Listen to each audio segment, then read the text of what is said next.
오늘 말씀의 제목을 부활 생명의 비밀 신비로 했습니다. 부활의 핵심, 도대체 부활하면 우리가 가장 먼저 우리 속에 인식되어지는 것은 다시 살아나는 것을 의미하는데, 그보다 더 중요한 것이 생명입니다. 생명이 있느냐 없느냐에 따라서 부활이 성립될 수도 있고 그렇지 못할 수도 있습니다. 만약 생명이 없다라고 하면 우리가 부활보다는 복제되었다라고 하는 정도로 이해할 수 있습니다. 참 우리가 사는 시대는 과학이 많이 발달해서 여러 가지 복제의 기술들이 발달을 했어요. 그래서 오리지널로 만들어진 약보다는 복제 약들이 참 많이 있는 것을 우리가 볼 수가 있어요. 복제 약만 있는 것이 아니라 복제 기술은 우리의 생명의 영역까지 도달했죠. 그래서 여러분이 이제 많이 잊혀졌지만 1996년도에 여러분 영국의 에딘버러 연구소라고 하는 곳에서 만든 양의 이름이 돌리라고 하는 양이 있었습니다. 아마 다 방송에 참 꽤 오랫동안 이야기했지만 다 잊어버리신 것 같아요. 그렇게 만들어진 복제양은 2003년에 여러 가지 질환들이 생기면서 안락사를 시키게 됩니다. 물론 지금 어디선가 또 그렇게 복제의 것들을 만들어낼 수 있는 과학적인 도전들이 있을 것입니다. 어쩌면 우리의 기술과 이 발달이 하나님의 창조 질서를 거스려 가는 것들로 참 많이 나타나는 것들을 볼 수가 있습니다. 그래서 제가 늘 기도하고 우리 젊은이들에게, 청소년들에게 비전과 꿈을 가져야 될 가장 중요한 것 중에 하나는 이 생명과학의 영역에 하나님의 창조 질서 속에서 연구할 크리스찬 연구자들이 참 많이 나와야 된다. 그래서 우리 아이들이 그 비전과 꿈을 가지고 기도하면서 하나님의 창조 질서를 더 건강하게, 하나님께서 주신 이 질서를 세워가는 일에 우리가 쓰임받기를 위해서 기도하고 도전하는 믿음의 젊은이들이 참 많이 있어야 된다라고 하는 사실을 알 수가 있습니다.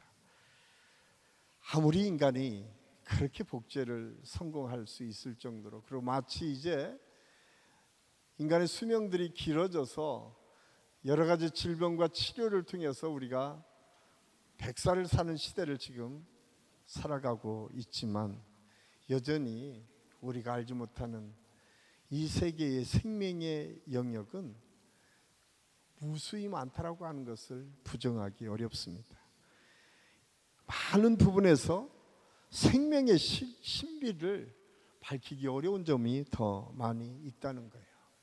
그래서 제대로 된 과학자라고 하면 그 생명의 무한한 신비 앞에 창조주의 위대하심을 다시 한번 깨닫는다라고 하는 고백을 하는 과학자들이 참 많은 것도 또한 사실입니다.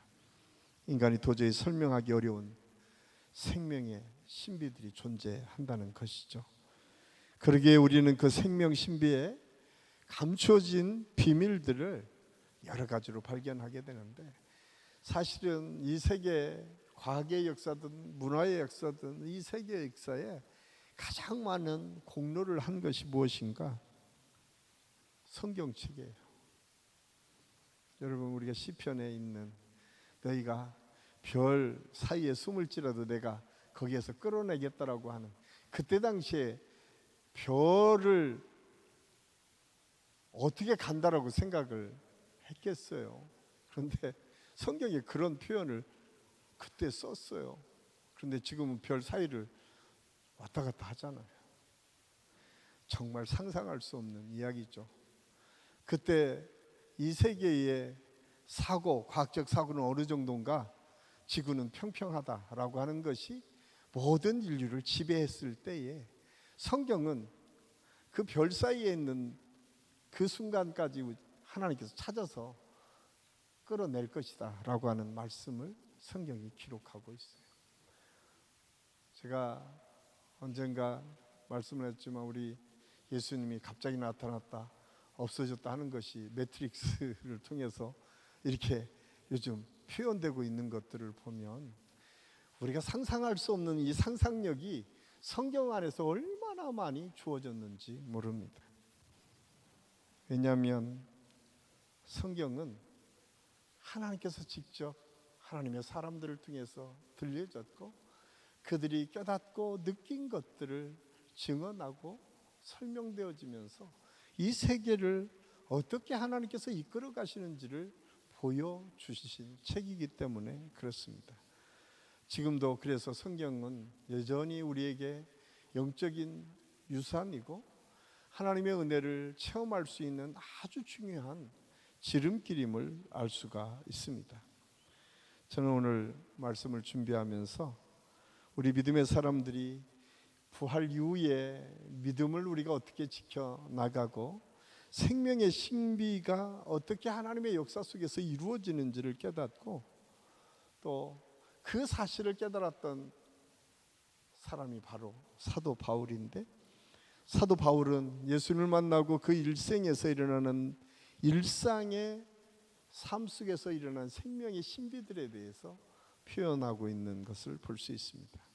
그래서 오늘 말씀을 시작하면서 사도 바울은 부활은 전적으로 생명을 통해서 이어지고 이루어지는 것을 증거하고 있어요. 오늘 사도 바울은 1절에서 너희가 그리스도와 함께 다시 살리심을 받았으면, 다시 말해서 예수님과 함께 죽고 부활하는 믿음을 너희가 가지고 있다면, 너희가 그런 믿음을 가지고 있다면 이것을 신앙적인 표현으로 하면 거듭남이다 라고 표현할 수 있는데, 너희가 그 거듭난 믿음을 가지고 있다면 우리는 이 세상 땅의 것들의 마음을 빼앗기는 것이 아니라 하늘의 것, 하나님의 것, 위의 것에 더 많은 관심을 가져야 된다라고 말씀하고 있습니다. 사실 이 생명의 신비, 이 생명의 신비의 핵심은 그 생명 속에 담고 있는 유전자, DNA가 무엇인가에 따라서 참 많이 결정되는 것을 과학적으로 증명하고 있습니다.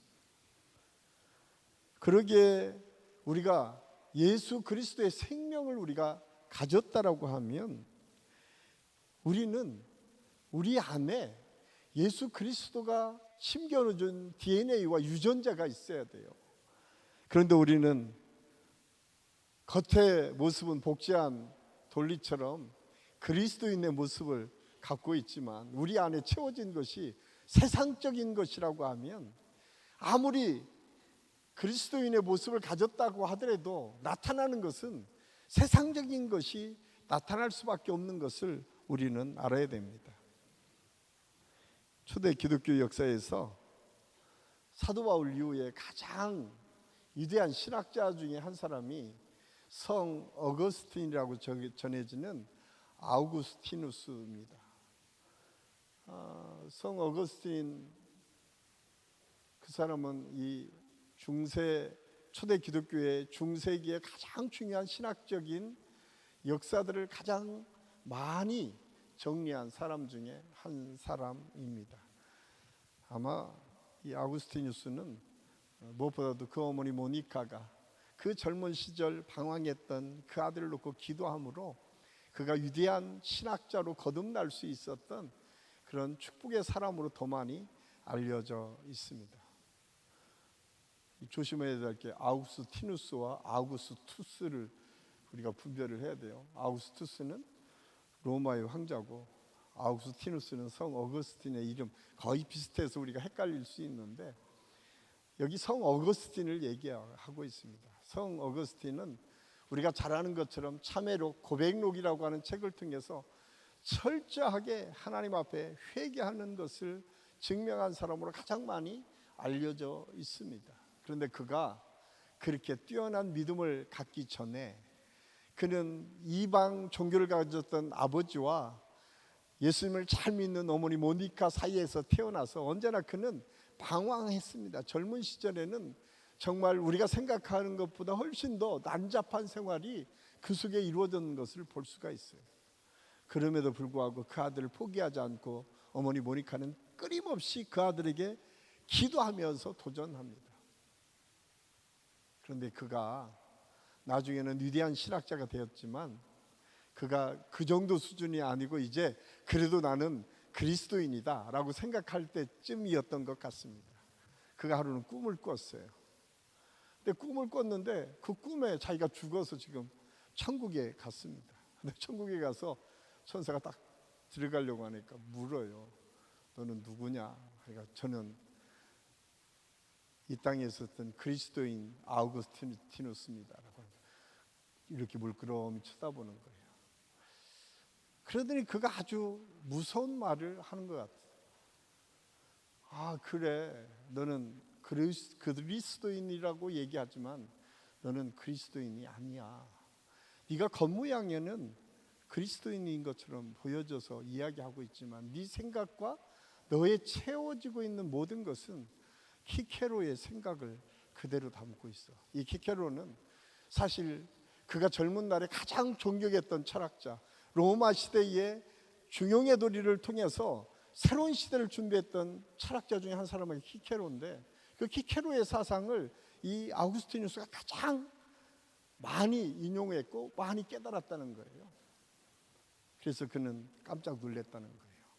아, 자기한테 채워진 것이 자기는 그리스도의 말씀이고 그리스도를 통해서 주신 은혜라고 생각했는데 그 철학적인 사고가 자기를 지배하고 있다고 하는 그 지적에 그는 깜짝 놀라서 깨어났다는 이야기입니다. 그리고 철저히 자기의 모습들을 돌아보며 회개를 시작했다라고 이야기합니다. 사랑하는 한식교회 성도 여러분, 저와 여러분의 지금 생명의 신비를 체험한 우리에게 채워진 것은 무엇이었을까요? 한번 곰곰이 생각해 보세요. 여러분의 가장 중요한 기준, 여러분의 가장 중요하다고 생각하는 것이 무엇입니까? 만약 그것이 물질이라면 그 물질이 없음으로 인해서 우리는 늘 절망하고 낙심할 수밖에 없습니다. 우리가 이 세상의 명예와 이 세상에 무언가 가치를 얻는 것이라고 하면 그것이 없는 것 때문에 늘 슬퍼하고 힘들어하고 누군가를 탓하며 살 수밖에 없는 연약한 사람들이 우리라고 하는 사실을 알 수가 있습니다. 그렇기 때문에 우리가 어디에 무엇에 관심을 갖고 우리를 채워가야 될까요? 오늘 사도 바울은 이렇게 우리에게 말씀하고 있습니다. 우리 3절 말씀입니다. 우리 3절 말씀 한번 같이 읽겠습니다. 이는 너희가 죽었고 너희 생명이 그리스도와 함께 하나님 안에 감춰졌습니다. 아멘. 하나님 안에서 너희는 이미 죽었다. 너희 과거는 이미 죽었다라고 오늘 사도 바울은 선언하라고 말씀하고 있습니다. 그리고 우리 안에 예수 그리스도의 생명이 감춰져 있다라고 말씀하고 있습니다. 저는 이 은혜가 오늘 이 저녁에 예배드리는 저와 여러분에게 분명히 깨달아지고 채워지는 역사로 나타나게 될 줄로 믿습니다. 그러므로 우리 믿음의 사람들에게 감춰진 생명의 신비는 전혀 다른 차원의 이야기가 아니라 우리들의 삶의 매일매일 일상에서 일어난다라고 하는 사실을 알아야 됩니다. 그래서 오늘 골로새 교회를 향해서 우리가 골로새서를 그렇게 길지 않은 책이기 때문에 읽어 가다 보면 가장 먼저 1장, 2장까지는 그 당시에 골로새 교회를 가장 어렵게 했던 것이 영주주의 이단들이었어요. 그래서 사도 바울은 골로새 교회를 설명하면서 가장 먼저 교리적인 측면에서 무엇이 중요한지를 설명하고 3장에서부터 나오는 것은 부활신앙을 통해서 거룩함을 어떻게 우리가 우리 삶에서 실천에 옮길 것인가 라고 하는 것을 말씀하고 있어요. 그래서 부활 생명의 신비를 우리가 경험하기 위해서 먼저 우리에게 선결되어야 될 것이 있는데 그것이 죽었다. 그리스도 안에서 내가 죽었다라고 하는 선언이 있어야 된다라고 말씀하고 있어요. 그리스도인들은 내일 죽는 것이 아니라 이미 우리는 예수 그리스도 안에서 죽었다라고 선언한 것이 더 중요하다. 그래서 우리 믿음의 사람들에게 가장 중요한 것은 우리 스스로가 아직까지 죽어지지 않은 부분들이 무엇인지 찾는 것이 중요합니다. 아직도 덜 죽은 것들이 있지 않는가. 내가 욕망일 수도 있고, 나의 잘남일 수도 있고, 내가 가지고 있는 사회적 지위일 수도 있고, 내가 가지고 있는 외모, 멋있는 모습일 수도 있고, 무엇이든 우리가 아직까지 죽어지지 않는 모습이 있다면 거기에서 부활의 생명의 신비를 경험하기는 어렵다라고 하는 사실을 오늘 사도 바울이 말씀해 주고 있습니다. 그렇기 때문에 아우구스티누스가 고백하고 있는 것처럼 참회하며 철저히 회개하는 것은 너무나 중요합니다. 회개라고 하는 것은 감정적으로 눈물만 흘리는 것이 아닙니다. 과거에 대해서 완전히 버려지는 것, 끌어내는 아픔과 고통, 그 결단을 할 수 있어야 된다라고 하는 사실을 말씀하고 있어요. 그래서 하나님의 말씀 앞에 나를 세운다라고 하는 것은 하나님의 말씀 앞에서 여전히 끊어내지 못한 부분들이 있다면 그것을 끊어내는 애씀이 우리에게 있어야 된다. 저는 가끔 제 자신의 삶을 되돌아보면서 참 놀라우신 하나님의 은혜를 고백할 수밖에 없습니다. 순간순간 전혀 예상하지 못하는 길로 인도하셨지만 이미 여호와 이레처 이레에 하나님께서 준비하시고 예비하신 것인데, 그런데 우리가 율법 안에서 죽는 것만을 생각하지 마시고 그보다 더 중요한 것은 은혜 안에서 죽는 것이 축복이거든요. 은혜가 우리 속에 채워지면요, 나라고 하는 존재가 얼마나 부족한 존재인지가 깨달아지는 거예요. 그런데 이거 조심해야 될 게, 이게 불교에서 얘기하는 해탈의 경지나 자기 비하는 아닙니다. 우리가 가끔 겸손하다라고 하는 것을 자기 비하로 생각하는데 그렇지 않아요. 이 해탈, 모든 것을 떠나 있고 자기 비하를 이루는 것, 이것이 그리스도 안에서 죽는 것이 아니에요. 그리스도 안에서 죽는 것은 완전히 모든 것을 내려놓는 거예요. 우리가 잘 아는 것처럼, 아마 이 예화는 여러분 많이 들으셨을 거예요. 스펄전 목사님이 예화를 쭉 설명하실 때에 우리가 다시 생각하게 하는 예화 하나가 있습니다. 그것은 어느 날 홍수가 막 갑자기 나가지고 많은 사람이 지금 물에 빠졌어요. 그런데 멀리서 보니까 한 사람이 빠진 것을 보고 구조대원들이 그 사람을 향해서 뛰어갑니다. 헤엄쳐서 쭉 가는데 웬일인지 갑자기 헤엄치던 것을 멈추고 가만히 있어요. 그런데 그 구조를 기다리는 그 사람은 호적대면서 정신없이 살려달라고 소리를 질러요. 그런데 구조대가 멀끔히 그걸 쳐다만 보고 있어요. 사람들이 안타까움을 왜 거기 있느냐고 소리를 지르지만 구조대는 그냥 있어요. 그러자 조금 지나니까 그 사람이 그냥 푹 처지는 것처럼, 죽은 것처럼 푹 처지는 거예요. 그때 구조대원이 가서 그 사람을 구조해서 나오게 됩니다. 사람들이 물었습니다. 아니, 그렇게 호적될 때 구하지 않고 왜 가만히 있을 때 완전히 빠져 죽게 되니까 구하냐고 라고 하니까 구조대원이 아주 재밌는 이야기를 했습니다. 만약에 호적될 때 우리가 그를 붙잡으면 그 사람은 우리까지 힘으로 끼안아서 같이 죽을 수밖에 없는 것이라는 거예요. 그래서 모든 것을 다 포기하고 죽을 때쯤, 자기가 아무런 힘이 없어서 그냥 모든 사람에게 맡길 때쯤 해야 쉽게 구할 수 있다는 얘기예요. 그거는 그냥 단순히 이야기로만이 아니라 구조대원들이 한결같이 이야기하는 이야기입니다. 우리 하나님께서 우리를 사용하실 때도 어쩌면 그렇게 호적되고 내가 뭔가 해보려고 마지막까지 할 때까지 하나님께서 기다리시고, 그 이후로도 완전히 주님 앞에 우리가 녹아지고 깨어질 때까지 기다리고 계실 수 있어요. 중요한 것은 빨리 그걸 알고 내려놓고 하나님을 전적으로 의지하는 게 중요합니다. 저는 오늘 이 저녁에 우리 모두가 그런 믿음을 소유할 수 있기를 간절히 소원합니다. 그래서 완전히 하나님 앞에 사용되는 것, 그때는 하나님의 능력을 힘입을 수 있어요. 제가 늘 말씀을 드리지만 처음 운동선수들이 가장 많이 듣는 이야기가 뭐죠? 힘 빼라는 이야기입니다. 제가 운동할 때도 처음 폼을 가지고 연습하는데 좋은 폼을 만들기 위해서 가장 먼저 우리가 해야 될 일이 힘 빼는 일이에요.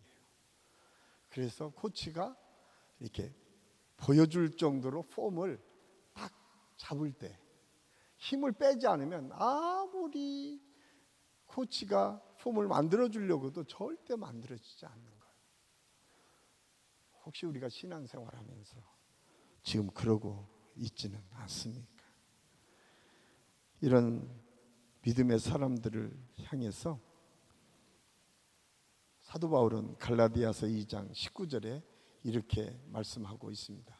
우리 같이 한번 읽겠습니다. 내가 율법으로 말미암아 율법을 향하여 죽었나니 이는 하나님을 향하여 살려 합니다. 참 멋있는 말이잖아요. 내가 율법을 향해서 죽었는데 그 이유가 뭐라고요? 하나님을 향해서 내가 살기 위해서 내가 율법에서 죽었다라고 표현하고 있습니다. 갈라디아서 5장 24절에서는 이렇게 말씀합니다. 우리 같이 한번 읽겠습니다. 그리스도 예수의 사람들은 육체와 함께 그 정과 욕심을 십자가에 못 박합니다. 십자가를 바라보라고 말씀하십니다. 이미 그 옛날 바로 골고다 언덕에서 예수님께서 십자가에 못 박혀 돌아가시는 그 순간 우리의 정욕과 우리가 가지고 있는 모든 것들을 십자가에 못 박아 주셨다라고 하는 사실을 우리가 믿고 고백하는 것이 중요하다. 그래서 그리스도로 다시 살려고 하면 먼저 우리가 그리스도 안에서 죽어야 된다. 그리고 나서 다시 살아나는데 그 다시 살아나는 것은 내가 살아나는 것이 아니라 누구와 함께? 그리스도와 함께 살아난다고 오늘 성경은 우리에게 말씀해 주고 있습니다. 율법 앞에 죽고 다시 은혜로 살아나는 것을 말합니다. 그리스도의 은혜로 다시 살아났을 때에 그 속에 감춰진 원초적인 생명이 하나님의 능력을 발현할 수 있는 힘으로 나타나게 됩니다. 여전히 그 속에 내가 힘을 주고 있으면 하나님의 능력이 발현할 수 없는 것을 우리가 알아야 돼요. 그래서 고린도후서 5장 15절에서 이렇게 우리에게 말씀하고 있습니다. 우리 같이 한번 읽겠습니다. 그가 모든 사람을 대신하여 죽으심은 살아있는 자들로 하여금 다시는 그들 자신을 위하여 살지 않고 오직 그들을 대신하여 죽었다가 다시 살아나신 이를 위하여 살게 하려 함이라. 예수님께서 우리를 위해서 죽으신 이유는 그분을 통해서 다시 산 사람들이 더 이상 자기의 삶이 아니라 예수 그리스도의 능력의 삶, 예수 그리스도 안에서 주님께서 이끌어 가시는 삶으로 살게 하기 위해서 우리를 위해서 십자가에 못 박혀 돌아가셨다가 부활하셨다라고 말씀하고 있습니다. 그래서 이 사실을 깨달았던 사도 바울은 빌립보서 3장 12절에서 오직 내가 그리스도 예수께 잡힌 바 된 그것을 잡으려고 달려간다라고 표현하고 있어요.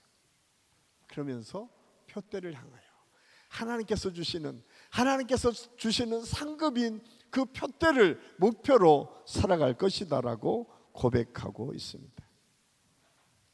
저는 우리 한신교회 모든 성도들이 그리스도 그분을 통해서 얻어지는 목표와 그 표대를 향해서 가는 믿음을 소유할 수 있기를 예수님의 이름으로 간절히 축원합니다. 우리가 잘 아는 것처럼 돌아온 탕자가 그렇게 살았습니다.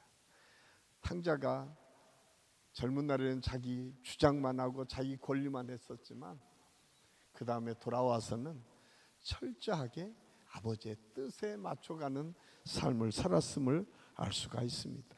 이렇듯 우리 믿음의 사람들, 부활의 생명을 우리 속에 이어가는 사람들에게는 철저하게 그리스도 안에서 하나님의 뜻대로 사는 것이 중요하다. 마지막으로 우리 생명이 그리스도 안에 감춰져 있다고 하는 사실을 말씀하고 있습니다. 이 헬라어는 케크힙타이라고 하는 말로 쓰여져 있는데 이 크립토라고 하는 말은 숨기다, 덮다라고 하는 뜻이 있고 이것은 감춰졌다라고 하는 의미가 그 속에 내재되어 있습니다. 그런데 이 감춰져 있다는 것은 현재 시점으로는 사람들의 눈에 이렇게 잘 띄어지지 않은, 보여지지 않는 것이죠. 그런데 그 보여지지 않지만 그 속에 이중적인 의미가 있는데요. 그것은 그 속에 안전하게 보호된다는 의미도 있다는 거예요. 그러니까 이 생명의 신비가 우리가 감춰졌다라고 하는 것은 단순히 그냥 보이지는 않지만 여전히 그 안에 그리스도께서 함께 계심으로 우리를 도우시고 함께 해주시는 능력을 동시에 갖고 있다는 거예요. 그래서 어떤 생물학자가 그런 표현을 했습니다. 조그만 씨앗을 집어들고 이 씨앗 하나가 참으로 신비한 생명의 신비를 담고 있는데, 그 이유는 이 성분을 분석해서 똑같은 질소, 수소, 탄소 이것들을 배합해서 똑같은 씨를 만들어도 그 씨앗을 심었을 때 거기에서 생명이 태동하지 않는다는 거예요. 그런데 놀랍게도 생명을 담고 있는 씨는 그게 생명만 담고 있으면, 그 조건만 맞으면 거기에서 우미 트고 새싹이 돋아난다는 거예요. 이것이 생명의 신비예요. 그래서 우리가 생명의 신비를 지녔다라고 하는 것은 이 부활 신앙에서 가장 중요한 핵심이에요. 그래서 예수님께서 미랄 비유를 통해서도 우리에게 말씀해주고 있잖아요.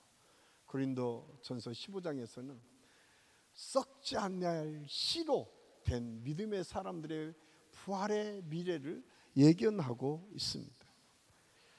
그렇기 때문에 우리는 낙심할 수 없어요. 오늘 우리가 읽은 짧은 골로새서 3장 1절에서 4절까지 말씀에는 그리스도와 함께, 그리스도와 함께, 그리스도에 함께 세 번씩이나 반복해서 말씀하고 있어요. 우리가 죽었다, 살아났다, 이 모든 상황에 누가 함께 한다고요? 그리스도가 함께 한다는 거예요. 놀랍지 않습니까? 우리는 죽어서 그냥 아무것도 보이지 않는 것 같은데, 다 끝난 것 같은데, 절망한 것 같은데, 그것이 생명의 신비라는 거예요. 그 속에 감춰졌지만 주님이 함께하는 것. 저는 오늘 이 저녁에 저와 여러분이 이 세상에 보여지기는 정말 절망할 수밖에 없는 것들이 우리 앞에 있다고 하더라도 그 속에 우리 주님이 함께하시면 그 생명을 품고 하나님의 능력으로 새롭게 일어날 수 있는 힘과 능력을 우리에게 주신다고 하는 사실을 우리가 기억하고, 오늘 그 저녁 이 생명의 신비 속에 있는 저와 여러분의 삶이 그 주님과 함께 다시 하나님의 능력으로 발현되고 일어나는 하나님의 축복을 경험할 수 있기를 예수님의 이름으로 간절히 축원합니다. 그러기에 꼭 필요한 것이 내가 먼저 죽어지지 않은 부분을 찾아서 죽었다라고 선언할 수 있는 믿음을 소유할 수 있어야 돼요. 그리고 그리스도가 원하시는 것이 무엇인지 발견하고 그것을 그리스도와 함께 다시 세워가는 일을 우리가 주 안에서 하나하나 이루어갈 때에 그 생명의 신비는 능력이 되어서 하나님의 놀라운 역사로 나타나게 될 줄로 믿습니다. 오늘 이 저녁 우리 모든 성도들이 이 믿음으로 승리하는 저녁이 될 수 있기를 예수님의 이름으로 간절히 축원합니다. 기도하겠습니다. 아버지 하나님, 이미 우리에게 부활의 기쁨을 통해서 생명의 신비를 우리 안에 감춰주신 하나님을 찬양합니다. 그 하나님의 능력이 우리 안에 있음을 믿고 고백하고 우리가 어떤 상황에서도 하나님의 능력을 기대하고 소망하며 나아가게 도와주시옵소서. 생명만 있으면, 생명 안에 그리스도와 함께 있으면 우리가 어떤 상황도 능히 이겨나가고 그것을 바꿔가는 능력이 우리에게 있음을 알고, 우리 모든 성도들이 오늘 이 저녁 그 주님과 동행하는 믿음의 삶을 살게 도와주시옵소서.